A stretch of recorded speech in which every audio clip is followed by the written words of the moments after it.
Our next Reddit post is from Ryder ZA. Background: I worked as a developer for a company that built and managed the software behind a rapidly growing online e-commerce store that sells tech gadgets and accessories. I'll refer to this company as Megastore. It was situated in a Central African country. The Megastore started off small, and my boss built the original website on risk for a cut of the commission that Megastore earned. Side note, because this is important later, the commission that Megastore gained from the sale of an item on the site would be split on purchase. The majority of the commission would be paid directly into Megastore's bank account, and a smaller portion would be paid into my boss's bank account. As the popularity of Megastore grew, so did the demands on my boss, and he was able to build a company around servicing Megastore. While he did try to grow his client base, none were the same size or scope as Megastore, and thus weren't able to carry the company. Megastore was approached for a buyout by another company. We'll call them Bad Company. Part of the buyout deal included ending the revenue sharing arrangement with my boss. At the beginning of the process, everything was positive because my boss arranged a big payday and the deal was signed. He had managed to get this deal because this buyout would kill his company, and thus he and all his staff needed to be compensated. The buyout took several months, and by the end, the relationship between Bad Company and my boss had completely broken down. My boss had managed to secure another large client, and thus didn't need to close his company. Because of this, Bad Company said that they didn't need to pay my boss a big payout. A lot of these meetings were above my pay grade. The setup.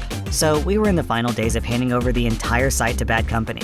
The chief technical officer for Bad Company had a complete hatred for the code that ran Megastore because it was a bastardized version of an open source platform. He considered himself a purist, and if the code wasn't custom built for the purpose, it wasn't worth anything. So back to my boss. He had managed to keep some version of the original deal in place, but in the preceding weeks, he made a big threat to Bad Company that he would do something funny with the code that handled the commission splits. It was very much just him blowing off steam, because he couldn't legally do it, nor was it actually in his nature to do it. It was all talk, no bite. However, this outburst did create a situation where the CTO didn't trust us to remove our code that handled the commission in our favor.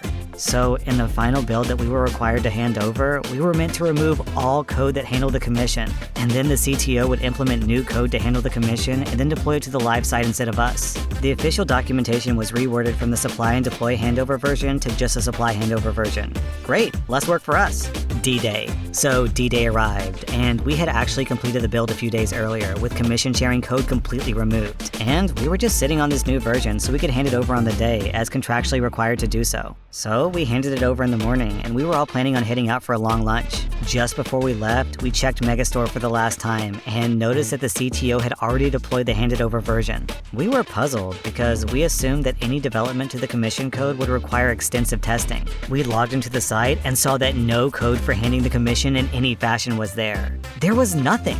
We logged into the payment gateway and there were no logs there either. This meant that no commission was being deducted at all, so Megastore was losing 100% of their revenue. We immediately reached out to the CTO via multiple calls, which he rejected until he eventually answered.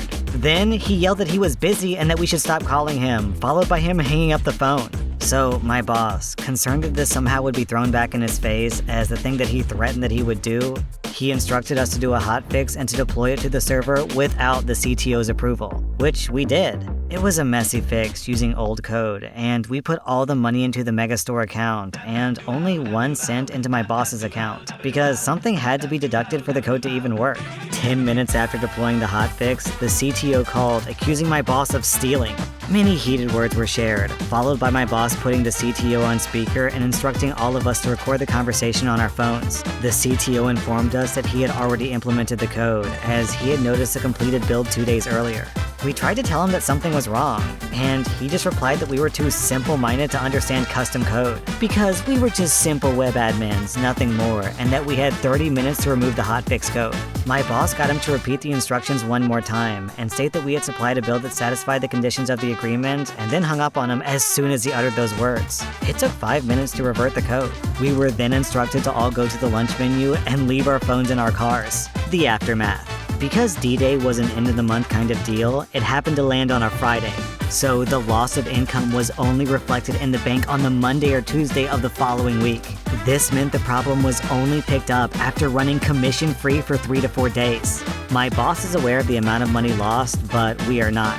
However, we assumed that it cost that company the commission on between 1,000 to 4,000 individual sales. The CTO did supposedly try to spin a story that our boss had tried to do something funny, and all my boss did was provide the recordings of the conversation, which shut that down fast. My boss got his payout, all the staff got a great bonus, and we noticed that the CTO's LinkedIn status changed a few weeks later to seeking broader challenges. Our next Reddit post is from Mike Mojek. I oversee a team of a dozen folks when it's fully staffed. We had one guy move out of state for school, a lady retired to care for her grandkids when her daughter got sick, then 3 people promote up within the organization all within 4 weeks' time. So almost half the team suddenly became unavailable. While I'm involved in the recruiting and onboarding process, management up to 3 levels above me tends to be the bottleneck. Each time someone let me know they were moving on, I informed management and gave them a running total. We're currently at 84% staffing. We're at 66% staffing, etc. We placed ads, and me and my team lead conducted first-round interviews. Second-level interviews were recommended to the next level of management, and that's where the process suddenly stopped. For a week, then 2, then 3. It commonly takes 2 to 3 weeks after hire to bring a new person up to speed to start being productive, and perhaps 8 weeks for a new person to reach 90–95% of median productivity goals. The existing team was ready to pull together and work harder to keep up with the work. But I took each one of my workers aside and coached them that the heavy workload they were under was not their problem to solve. Yes, customers were complaining. Yes, other groups in the organization were getting frustrated that our team wasn't getting things done in a timely fashion. I encouraged them to work efficiently and well, but to not put in extra unpaid time or contribute their own resources to projects. And if anyone was insistent in their complaints regarding the team's productivity, send them to me and I would explain the situation. Middle and upper management across the organization started complaining about how little work we were getting done. Then I played the Uno reverse card. Hey, all we need is adequate, well-trained staff, and we'll be able to keep up. However, managers 1, 2, and 3 have all had potential interviewees on their desk for almost a month now. After that, I started getting the stink eye from these folks. I found out later that 1 or 2 of the people that I report to had proposed the idea that my team could run just as well a little bit leaner. So they arranged to find out. Whoopsie daisy. Our metrics indicated that the organization's goals weren't met because of their decision.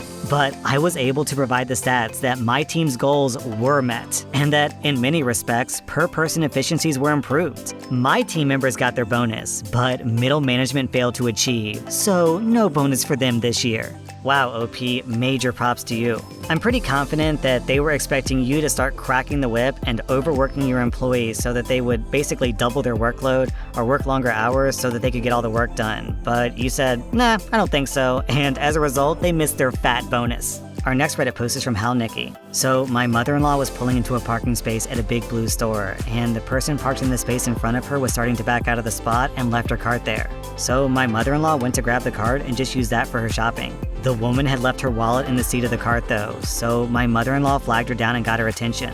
The woman immediately started going off on my mother-in-law, telling her to mind her own business and that the cart was fine where it was. So my mother-in-law decided to take her advice. She told the woman, "Fine, I'll mind my business. Your wallet will be at customer service," and then walked away. By the time the woman registered what she'd said, parked again, and went into the store, my mother-in-law had already dropped the wallet off at customer service, where there was a long line, and she warned them that she was pretty nasty. Apparently, when the woman went to get her wallet, she started to make threats and was threatening to call the cops if anything was missing. The manager told her that she wouldn't be doing that, and that it was her own fault that she left the wallet in the cart. So I think if I were in your mother-in-law's shoes, OP, I probably wouldn't take money from the wallet because I don't want to be a thief. It's kind of just not the person I want to be. But there's no way I would turn that wallet into customer service. I'd probably just dump it in the nearest trash can. Our next Reddit post is from Jake No Mistake. I used to work in a mid-sized company in the engineering department. One of the managers started to get upset because if he walked around at exactly 8:30, our start time, everyone wasn't in their seats. He felt that the engineers were being too lax with their time. The edict went out that all engineers had to be in their seats exactly at start time. I told my boss that I was not planning on complying because I was a salaried professional and I expected to be treated as such, and that if they didn't trust me to put in an honest week's work, then they should fire me instead of micromanage me. The older and much wiser engineers took a different approach. They all showed up 5 minutes early to make sure they were in their seats at 8:30, but they also set an alarm for 5 p.m. and would literally drop everything they were doing exactly at 5 p.m. and leave the building. Is the manager having a meeting that was supposed to end at 5 but is running a little late? Nope. At 5 p.m., a series of alarms would go off, and everyone would stand up in the middle of the meeting to leave. Does operations need technical support at 4:55? They have exactly 5 minutes on the phone with the engineer before he'll have to get off the phone. Is someone trying to discuss a work-related issue at 8:28? Better wait a couple of minutes, because no one in the engineering department is answering work-related questions for another 2 minutes. Needless to say, the policy didn't last very long. So, engineers are professional problem solvers. So, it's generally a good idea to never make yourself a problem for an engineer.